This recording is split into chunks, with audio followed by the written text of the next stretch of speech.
ఎం వెంకటేశ్వరరావు గారు అందించిన పొందిగ్గా విఘ్నతాయుతంగా. సమయం సందర్భం తెలిసి మాట్లాడటం సంస్కారవంతుల లక్షణం.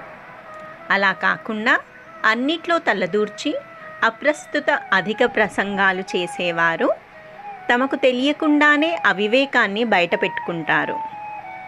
మాటలపై అదుపు, వాటి ప్రయోగంపై పొదుపు లేకపోతే జీవితం గండిపడ్డ చెరువులా మారుతుంది. దేని గురించి ఎంత ఆలోచించాలో అంతే ఆలోచించాలి. దేని గురించి ఎంత మాట్లాడాలో అంతవరకే మాట్లాడాలి. ఎక్కువ మాట్లాడని వారంతా తెలివైన వాళ్ళని అనలేం. కానీ తెలివైన వాళ్ళు మాత్రం ఎక్కువ శాతం మితభాషులుగానే ఉంటారు. ఆలోచనలో సమగ్రత ఉన్నప్పుడే మాటల్లో స్పష్టత వినిపిస్తుంది. ఆలోచన స్థాయిలోనే మనల్ని మనం నియంత్రించుకోవాలి. ఆలోచనలు మాటలుగా మారే దశలోనూ మన అదుపులో ఉండేలా జాగ్రత్త వహించాలి. చాలామంది తమ మాట మీద తమకు నియంత్రణ ఉందనే భ్రమలో ఉంటారు. వాస్తవానికి చాలాసార్లు మన నోటికి, మాటకు మనపైనే అధికారం ఉంటుంది. ఏమి మాట్లాడబోతున్నామో తెలియక మాట్లాడిన తర్వాత నాలుక కరుచుకుంటాం. ఒక్కోసారి మనం అనేసిన మాటలకు మనమే ఆశ్చర్యపోతుంటాం అన్నారు రమణ మహర్షి. విజ్ఞుల దగ్గర చెప్పేందుకు విషయం ఉంటుంది కాబట్టి మాట్లాడతారు. అయితే మూర్ఖులు ఏదో ఒకటి చెప్పాలని కల్పించుకొని మరీ మాట్లాడుతుంటారు. యక్షుడు ధర్మరాజును మానవుడికి సజ్జనత్వం ఎలా వస్తుందని ప్రశ్నించాడు. ఇతరులు తన పట్ల ఏ పని చేస్తే, ఏమి మాట్లాడితే తన మనసుకు బాధ కలుగుతుందో, ఇతరుల పట్ల అలాంటి మాటలు మాట్లాడకుండా ఎవరైతే జాగ్రత్త పడతారో వారికి సజ్జనత్వం సిద్ధిస్తుంది అన్నాడు ధర్మరాజు. సమాజంలో మాటకు ఒక విశిష్ట స్థానం ఉంది.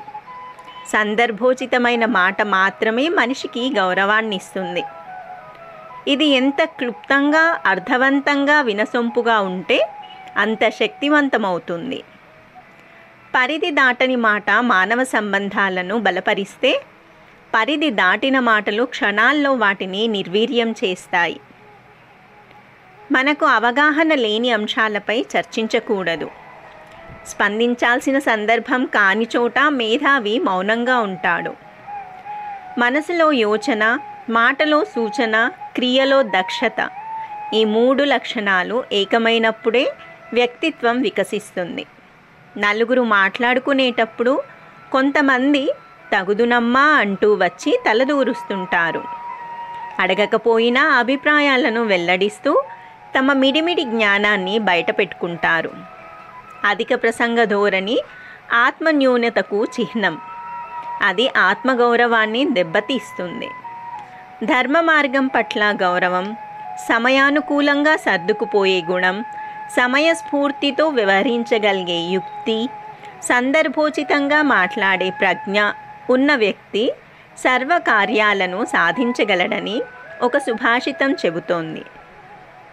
స్నేహం, వైరం, నిర్మలత్వం, కళంకం, పుణ్యం, పాపం, ఔన్నత్యం, నీచత్వం వంటివి మాటలను బట్టే వస్తాయి. సమయానికి తగినట్లు పొందికగా, విజ్ఞతగా మాట్లాడాలని సనాతన ధర్మం హితవు పలికింది.